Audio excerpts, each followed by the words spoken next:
Well, thank you, Kelly. I feel like I'm in good company.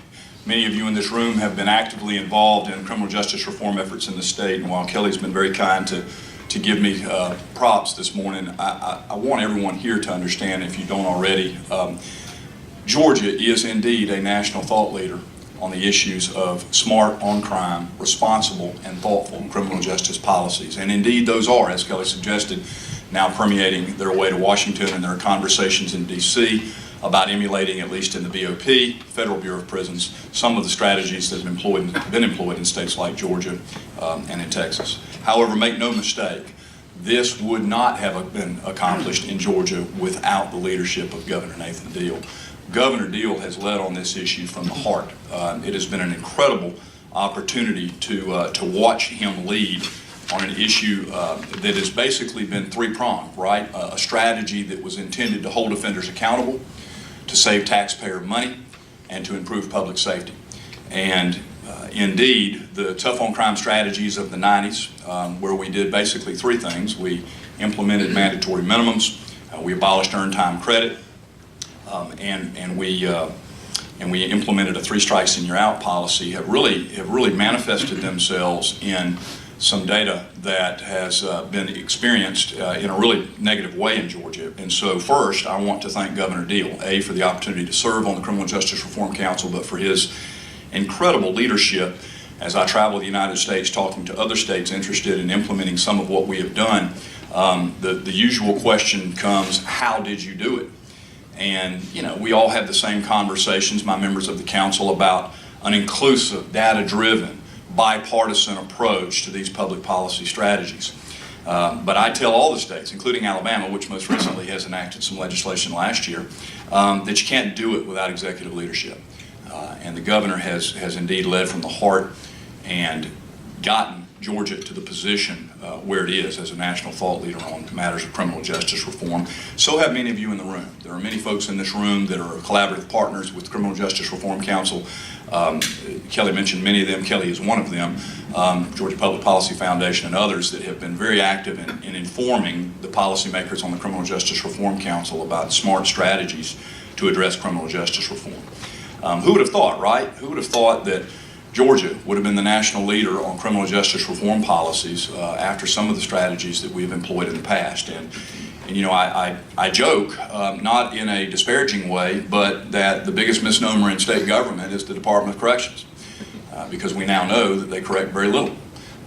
We know much more now about what works to improve public safety than we knew in the 1990s and 1980s, when many people got elected to the General Assembly by being smart on crime, they thought, by being tough on crime.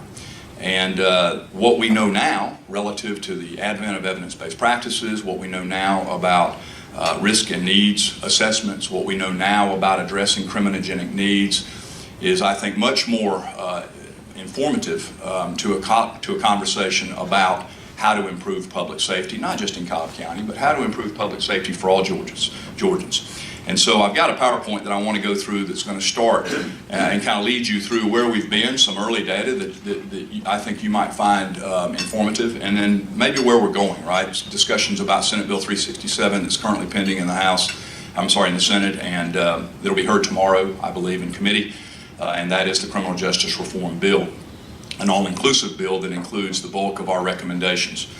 And lest you think this is a partisan effort, I think if all of you have been paying attention, you know that House Bill 1176, which was our first effort and foray into criminal justice reform, passed unanimously in the General Assembly. Democrats and Republicans have united behind these strategies, and I think that bodes well for the future of criminal justice reform in Georgia. These strategies, I think, demonstrate a really keen awareness for improved public safety for our citizens, a keen awareness of our moral obligation to help our fellow man, and a responsible stewardship that we have to expend taxpayer funds in a very responsible way. And so before getting to the first slide, let me tell you where we were in 2011. Between 1990 and 2011, Georgia's prison population had doubled. Pew issued its 1 in 30 report that said 1 in 13 Georgians was under some form of correctional control, either in prison, in a county jail, on probation, or on parole. We had the 4th largest prison system in the United States. We weren't the fourth largest state, but we had the fourth largest prison system.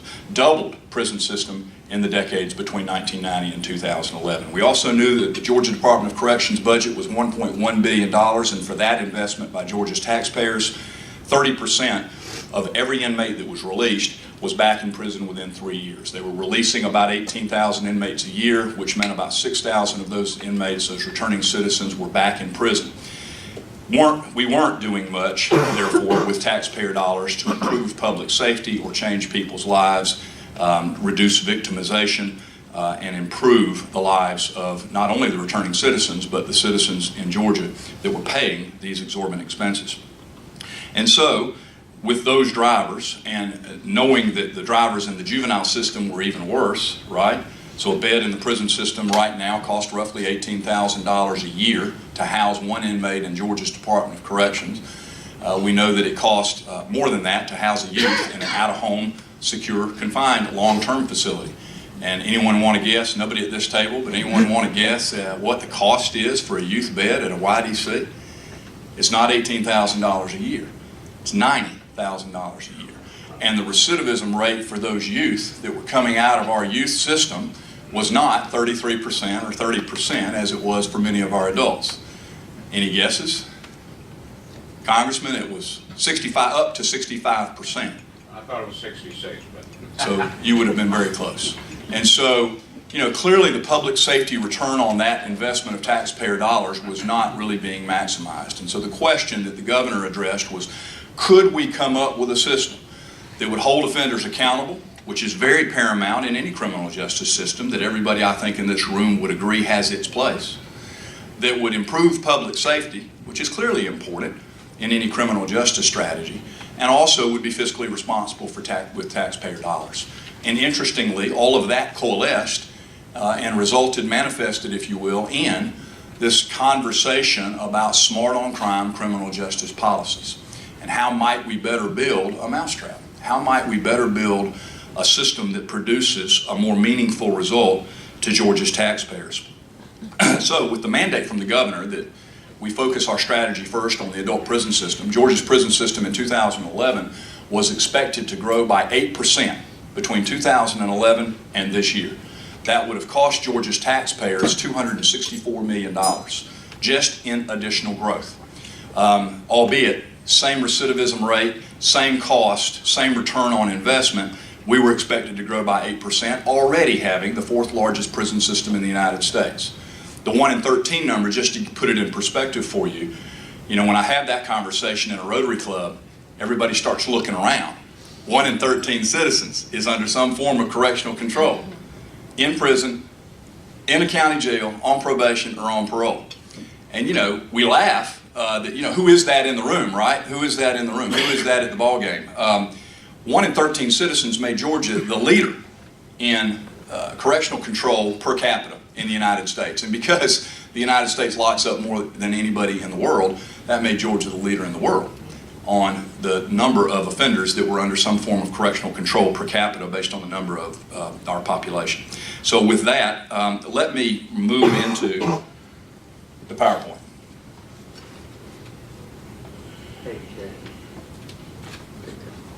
So as I said, these were some of the drivers. We knew the prison population was going to grow by 8% through this year. We knew it would cost $264 million. We knew if we did nothing, well, we knew that when we looked at the standing prison population of roughly 56,000 inmates in our prison system in 2011, that we, in 2010, more than 5,000 low-risk drug and property crime offenders were sent to the prison system. They accounted for about 25% of all admissions in 2010. And of course, I referenced Pew's 1 in 30 report. I say, it says Georgia ranked last in 1 in 13. We ranked first in the number of offenders per capita under correctional control. So just giving you an overview of kind of where Georgia criminal justice reform has been, we started with that. We started with, can we flatline Georgia's projected prison population growth in a responsible way and save taxpayer dollars, hold offenders accountable, and improve public safety? We did that in year one. Criminal Justice Reform Council was created by the governor in 2011. At that time, the appointments to that council were spread between he, the speaker, the lieutenant governor, and the chief justice of the Supreme Court. I was a Superior Court judge in 2011, and I was appointed to that council by then Chief Justice Carol Hunstein. The next year, we ventured into juvenile justice reform. So if you can just envision, we're dealing with a standing population, and how can we flatline that growth? Then we moved to the pipeline, right? You've heard school to prison pipeline. You all know I've been a trial judge. Many of the people that I dealt with in felony superior court in South Georgia in 6 counties that I presided over were graduates, not of high school, but of the juvenile system. And if they weren't graduates of the juvenile system, they were graduates of the misdemeanor system.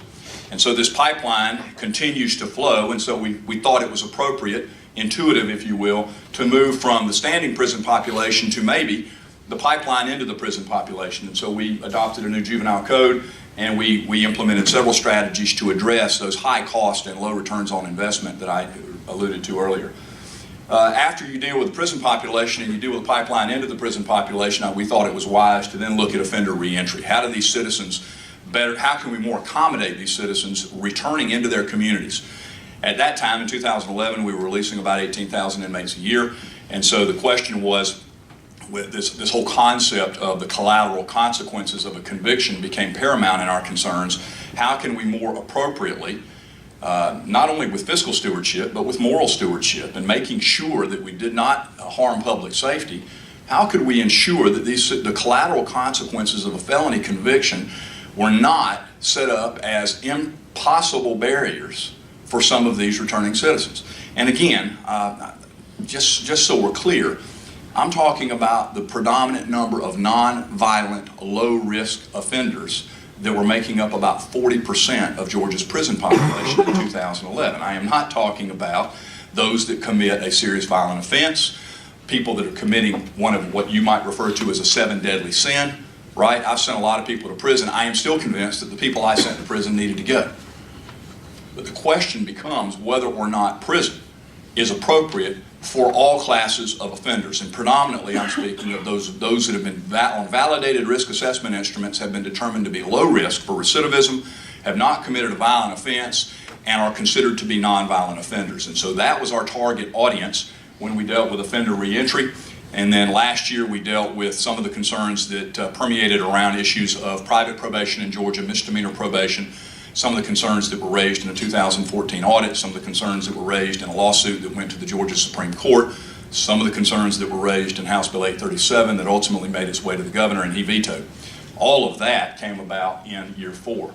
And then at the end, I will very briefly discuss what is in Senate Bill 367 that we will look at this year. So what have we done? So substantial policy initiatives that have been enacted through efforts of criminal justice reform include changing the felony threshold for burglary, theft, and forgery from $500 to $1,500. Understand that that burglaries, thefts, and forgeries all had a $500 threshold, which meant that if what they stole was less than $500, it was a misdemeanor, right? You understand that. If it was over $500, it was a felony. That had not been changed, I think, since 1981 or 82 in Georgia. Every state around us had pretty much a $1,500 threshold except Georgia. So one of the things we did was we changed the felony threshold. You may not know this, I hope you don't know this, but prior to criminal justice reform, as a sentencing judge, for the first offense of possession of cocaine, most people in the state know that less than an ounce of marijuana possession is a misdemeanor. Over an ounce is a felony, right?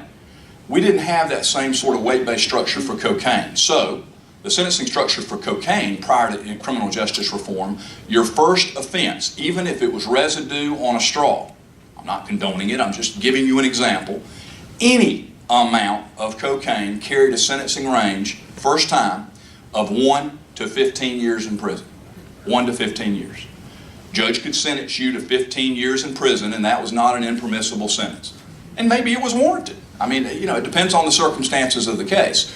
But we adopted a weight-based sentencing scheme now that gives stratified levels, lower levels for lower quantities, in part because we've expanded accountability courts, and there are better ways to treat low-level, low-risk offenders than necessarily putting them in prison. Electronic submissions of sentences to the clerks of court, from the clerks to the Department of Corrections. And very briefly, I'll tell you that the way the criminal justice system works is when a judge in Waycross sentences someone to prison, they at that point become a state inmate, but they go back to the county jail waiting for the state to come get them. You'll see a slide in a moment that tells you more about this.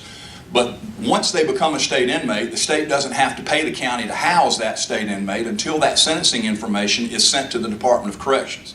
And despite advances in technology and being in the 21st century, I firmly believe that some of the clerks were putting this information on a horse and wagon and bringing it to the Department of Corrections, because these folks would sit in the county jails for very long periods of time.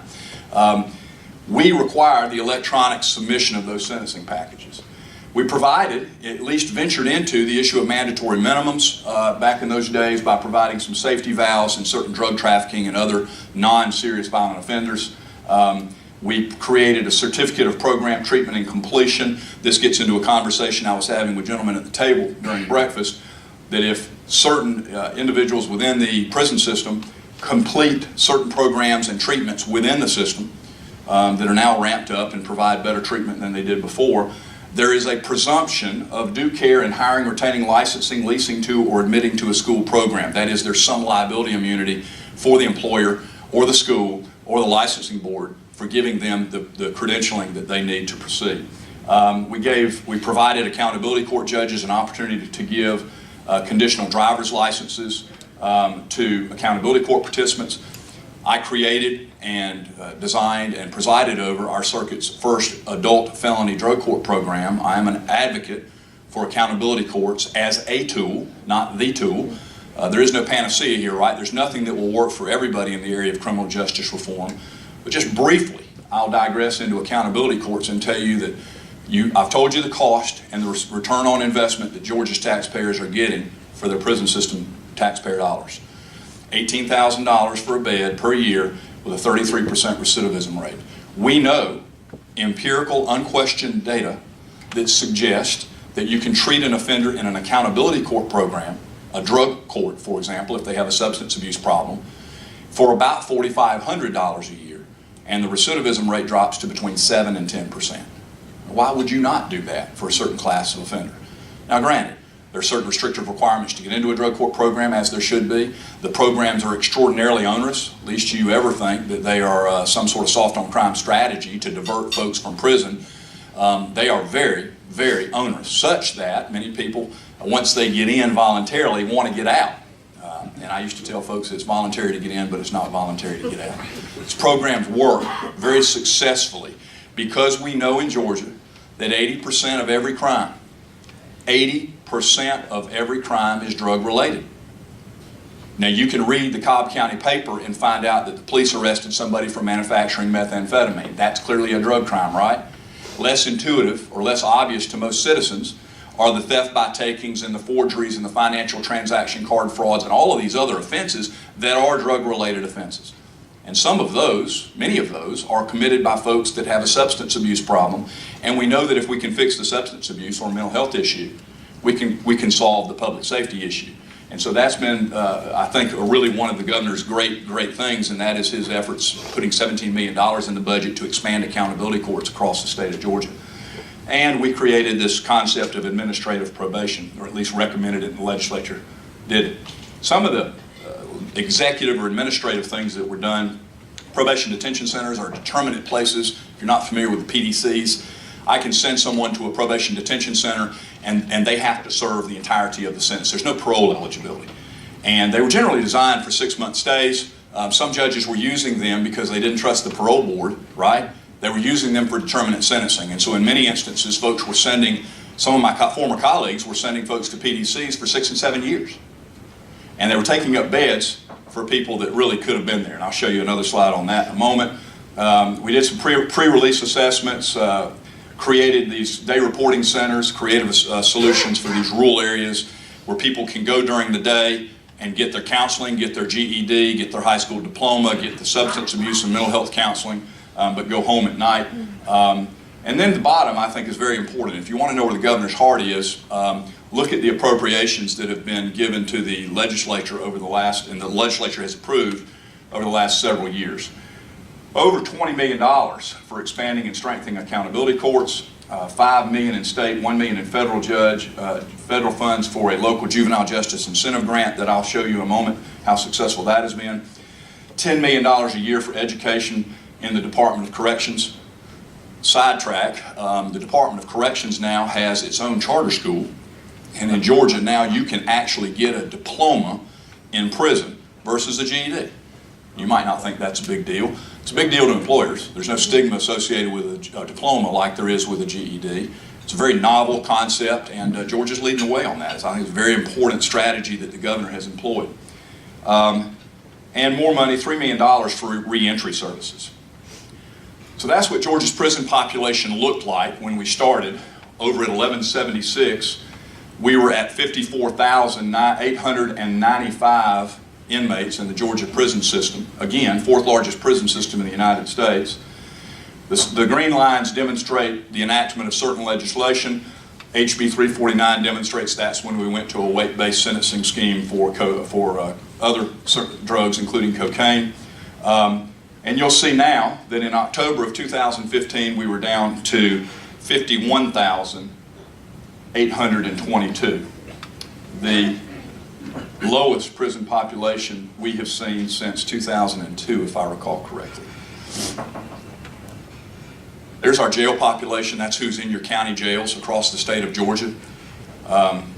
You can see that it spiked between 2010 and 2011 with 44,249 inmates in your county jails, down to 37,000 in 2014.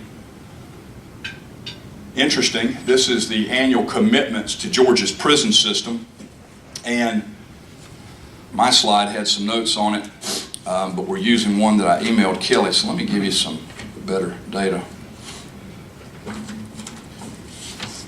So you'll see that we're down to committing, that is who's going to prison every year. 18,139 people were committed in 15.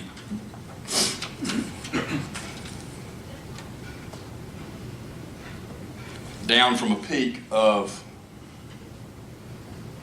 previous slide, down from a peak of 51,822 at the end of 15. The annual commitments to prison have likewise fallen. That's this group. We recorded 18,139 people went to prison in 2015. That is the lowest number that have gone to prison in Georgia since 2002. Lowest number since 2002. And again, remember that we were expected to grow by 8% over the next 5 years through this year. So I want to point this out because it's not on the slide, but in addition to this overall population decline, commitments are very important because, right, commitments are going to be demonstrative of how many people you ultimately have in prison, but I think it's important to note that the ongoing reforms that we've passed continue to produce a substantial decline in the number of African Americans committed to Georgia's prison system. In 2009, 2/3 of the state's male prison population was African American. By 2015, that proportion, while still substantial, has been dropped to 62%. The declines, further declines are projected, however, because the total number of African American men committed within this 18,139 last year, the total number of African American men committed to prison has steadily fallen over the last 6 years, while overall prison commitments dropped 16%. So you've seen a 16% drop in overall commitments between 2009 and 2015. During that same period of time, the commitments of African American men has dropped 24.3%. The number of African American women committed to prison in this 18,139 from 2009 to 2015 has dropped 37.6%, such that the total number of African Americans entering prison in 2015, 9,983, was the lowest number since 1988. 1988. I just want you to think about that. That is the consequence of really smart, targeted strategies on criminal justice reform. So those are the lowest numbers since 18,139, lowest number since 2002. Our recidivism rate since 1972, really long look at what is our 3-year reconviction rate. And everybody focuses on recidivism, and recidivism is a reconviction rate. But make no mistake, the key here, this is a public safety slide. This is about what are we doing to improve public safety. And you'll see there's been a steady decline since when we started, down to 26.4% currently in our Georgia's current recidivism rate.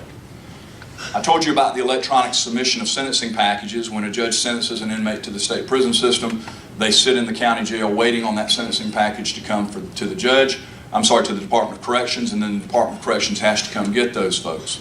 Well, take a look here at the jail backlog. So the folks sitting in jail waiting to be picked up from 2012 when we passed 1176 to where we are now.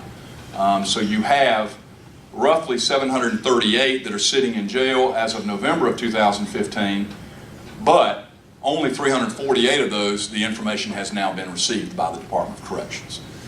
That is really going to resonate on that slide. Because what I didn't tell you is that after a certain period of time, once that state sentenced inmate sits in your county jail in Cobb County, and once that information gets to the Department of Corrections, they have a certain window to come get that individual. If they don't pick them up within that period of time, they have to pay the county a jail subsidy. Now, truth of the matter is, it costs Cobb County roughly probably $46 to keep somebody in your county jail. The jail subsidy that the state would pay Cobb County is around $21 in all fairness. However, when we passed criminal justice reform in 2011, the state at that point was paying roughly $25,162,434 in 2011 in jail subsidies. That's what your taxpayer dollars were being paid for. The number in 2015, $5,760. $5,760. The fiscal savings are obvious.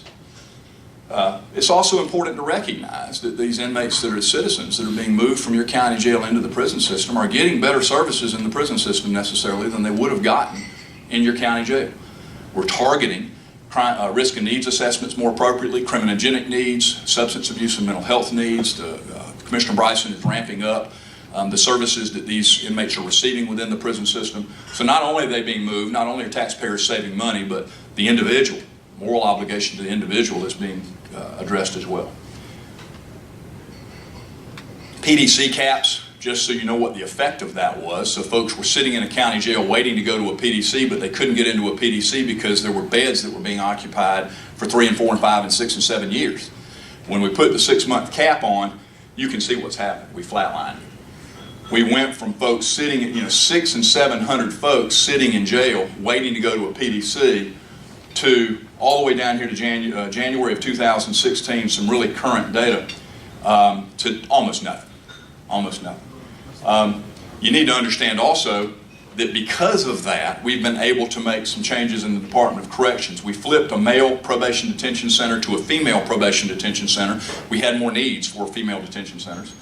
And then in July of 15, roughly 2 years later, we took two, a male PDC and a female PDC, and flipped them to RSATs. And our RSAT is a residential substance abuse treatment program. They are confined facilities where individuals are sent to receive what they might receive in a drug court program, for example, but they're either not eligible, they didn't agree to go into the program, but they have recognizable mental health or substance abuse needs. So the Department of Corrections deals with those in a residential substance abuse treatment program.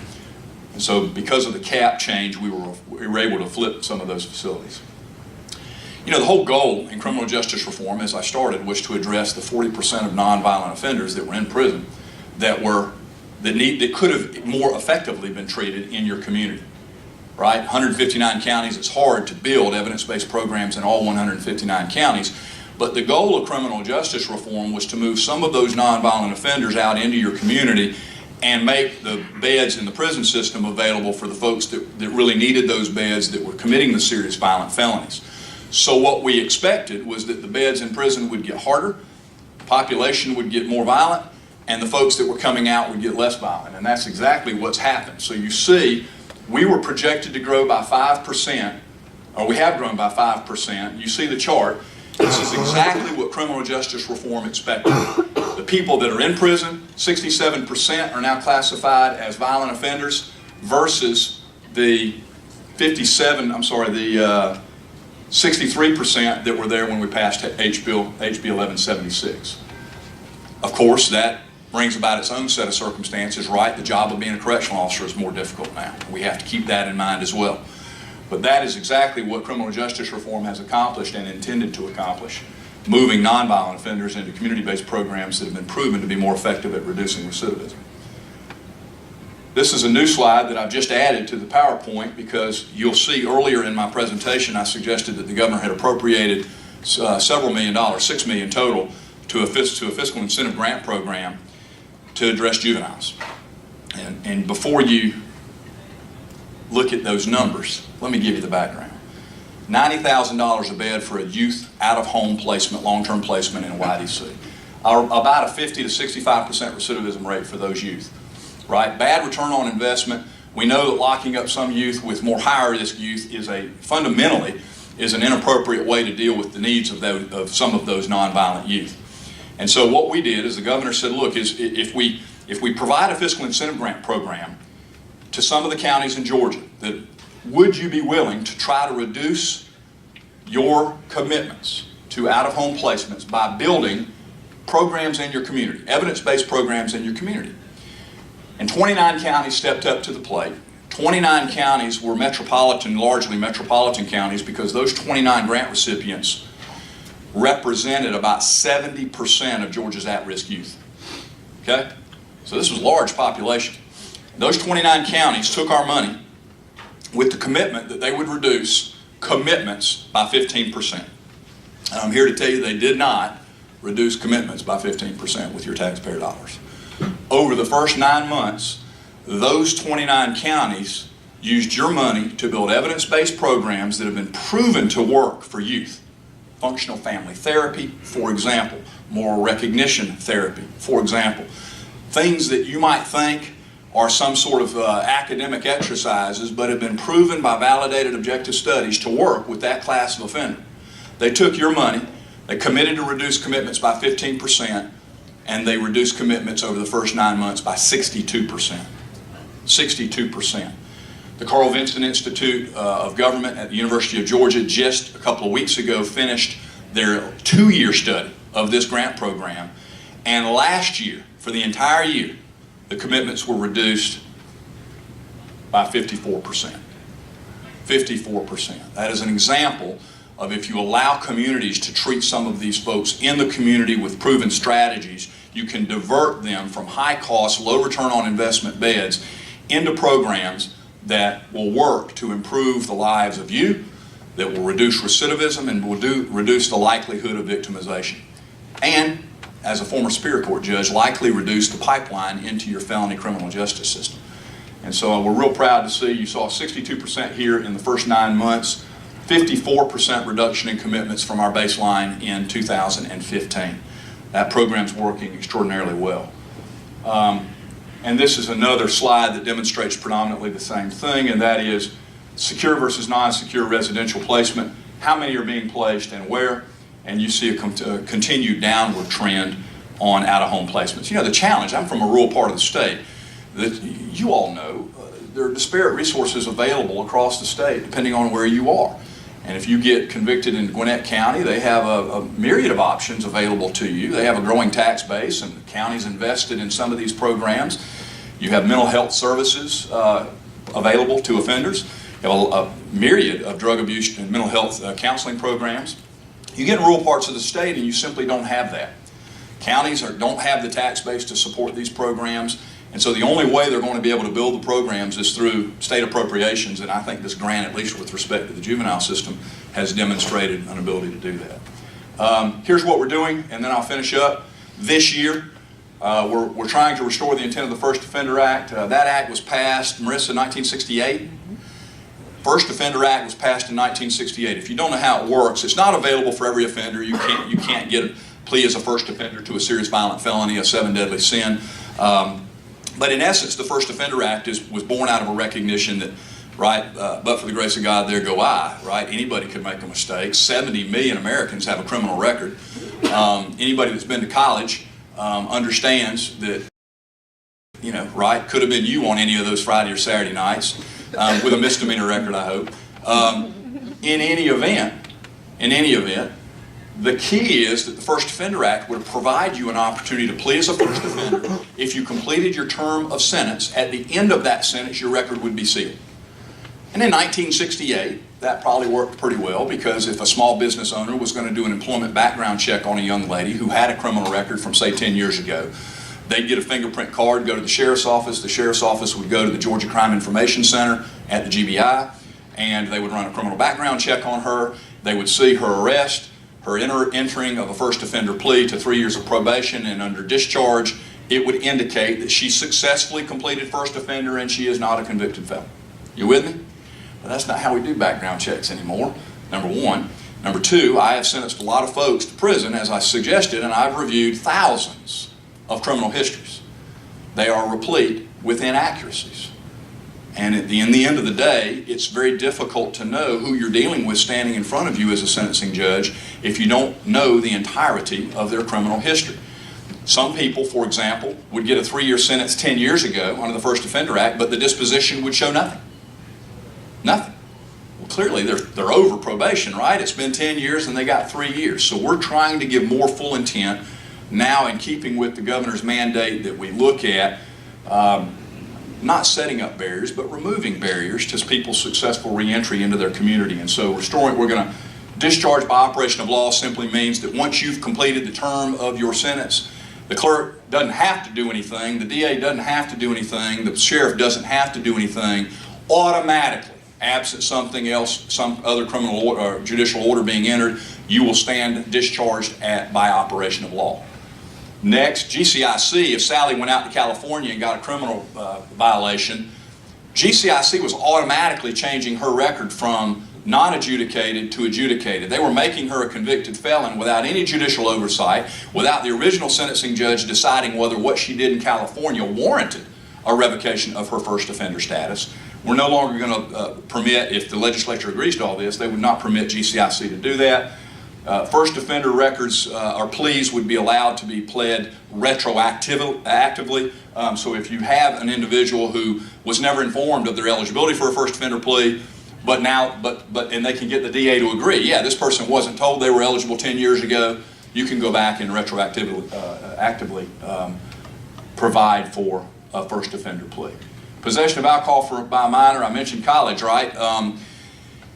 We think that folks that are charged with possession of alcohol by a minor ought to be able to plea under the First Offender Act, but also ought to have their records restricted. And so what you'll note probably throughout the First Offender Act recommendations is that instead of allowing these sentences to be sealed on the back end, we're going to allow judges under the appropriate circumstances to seal these records on the front end, subject to being unsealed if they're unsuccessful with their terms of probation. Now, it wouldn't happen in every case because we're going to leave it to judicial discretion, which I'm a big fan of. We're going to let judges decide under the appropriate circumstances whether that record ought to be sealed on the front end. But we're just talking about first offenders that commit the offenses that Georgia's legislature has already decided are eligible for first offender pleas. We are not. We're going to increase the parameters of the First Offender Act, which already say that if you commit a serious violent felony, you can't plea under the First Offender Act. We're adding that you can't plea under the First Offender Act if you're charged with human trafficking, abuse of the elderly, or the disabled. And so we're adding offenses to the first offender ineligible list. We're going to have some recommendations in the report dealing with secure detention of youths under 13. I won't go into great detail here, but these are short-term placements. These are youth that are being taken from a house because of some act, some criminal act. 46% are misdemeanors, and they're being locked up with high-risk youth waiting until they can go back into the community. And other than serious violent felonies and the 7 deadlies, we're recommending that they not be locked up unless the judge has a sound basis for doing so. And I don't mean long term. I'm not talking about folks that commit a very serious act. School discipline. School hearing officers are going to be asked to get more training. We're going to provide for amending the disruption of or interference with the operation of public school statute and asking. You know, that statute, when originally designed, was intending for somebody coming in off the street disrupting school, but it's being used to criminalize behavior by students in the school. And we're asking the school systems to simply come up with a strategy of progressive discipline to address maybe trying to deal with that individual under that act without getting further into the criminal justice system. And then if school systems use a school resource officer, we're going to ask them to do so pursuant to a written memorandum of understanding so that everybody, particularly law enforcement, understands the parameters of their duties while on the campus. Misdemeanor probation is still a big deal in Georgia, and we're still working on addressing some of the outlier practices. We're no longer going to allow someone to be arrested for failure to pay prior to the hearing. Right now, if there's a probation revocation hearing and you're a misdemeanor, and you've not paid, and that's the only basis for your revocation, you can be locked up waiting on a hearing. And the council believed that it was appropriate that that be prohibited, and so you'll see that. If it's a failure to report, there's going to be an affidavit requirement. The probation officer is going to have to say what they've done to try to contact this individual and bring them before the court. So again, more due process and more transparency. And also, in pay-only cases, we adopted that last year. If an individual is on probation solely for the purposes of paying their fine, we've now capped what they can be charged on supervision fees to 3 months. This new bill, if passed, would require that as soon as they've paid their money, their probation is over. If they do it in month 1, do it in week 1, do it in week 10, they're going to be off probation. Because by its own nature, pay-only probation is defined as someone that does not need supervision services. Lastly, we're going to venture back into extending parole eligibility to nonviolent offenders. I'll finish with this point.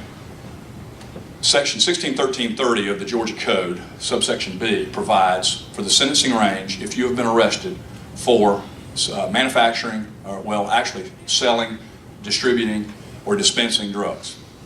Subsection A deals with possession. Subsection B, though, deals with those other offenses. Under Georgia's three-strikes you're outlaw. If you've committed, let's say, 3 non-violent felonies, let's say a theft by taking, a theft by taking, and a theft by taking. No guns, no getaway drivers, no violent offenses, no necessarily victim in some of the cases, maybe not theft by taking, but in some of the drug cases. On your 4th offense, if you happen to be arrested for that 1613.30B offense, the sentencing range is 10 to 30 or life. Under Georgia's three-strikes you're outlaw, the judge has to give you the maximum provided by law, which is what? Life. And that life sentence is non-parole eligible ever. So if you're 20 years old and you get caught in that trap, you will serve the rest of your life in prison. You can't even ask for parole consideration. You can't even ask. Now, if you commit a murder and you don't get the death penalty or you don't get life without parole, you're eligible at 30 years to ask for parole consideration. But because of the way this worked, so we ventured into that last year and we said if you're in that category and you've served 12 years, you've done everything else right, none of your prior criminal history involves a serious violent felony, you've never hurt anybody, no weapons involved in any of your prior offenses, that after serving 12 years, you're eligible to ask. Parole board may say no, but at least you're eligible to ask. This year, we're going back up to subsection A, the possession statute, which works the same way. And I think you can get up to, in the possession statute, up to 30 years under the same scenario. And saying after serving 6 years, you can ask. Now, that means you would have had to have gotten your GED while in prison. You would have had to have gotten taken advantage of all of your counseling programs. No disciplinary infractions while you were in prison. Basically, that you had a clean criminal history other than those nonviolent offenses. And in the end of the day, we're going to venture back into that this year and asking the General Assembly to take a look at that. We're looking at driver's licenses, ban the box on professional licensing, and those are some of the things that are contained, but not everything that's contained in this year's bill. Next year, we're going to look at mandatory minimums. Next year, we're going to look at probation sentences. This is really, I think, going to be a big lift next year. I'm optimistic that the council is going to take a very hard look at vetting some of these issues to make sure that we're responsible. But just so you know, look at the bottom. We have 471,067 people on probation in Georgia. That's 6,161 per 100,000 residents. No one in the nation is even close to that number. Texas and California aren't close to that number. We have that many people The national average is 1,500 people per 100,000. We have some of the longest probation sentences, if not the longest probation sentences in the United States, and we have all of these people on probation. And the strategy here is maybe can we take a fresh look at why that is, and maybe take a look at some strategies that could be designed to ameliorate some of those concerns. Average probation length, for example, for a nonviolent probationer in Georgia is 9.95 years for a nonviolent offender. A violent offender is 11.88. So the strategy here is, let's find the folks that need the supervision, that need probation community service supervision, that need the services that are provided by those, and make sure they get them. And for some of these others, not look the other way. Hold them accountable. Put them on probation. Make sure that they are responsible and they pay back to the communities that they have violated and the victims restitution, that they pay their appropriate fine, and that ultimately the communities are made safer. So that's where we are. I'm happy to answer questions. Kelly, thank you for the opportunity to be here.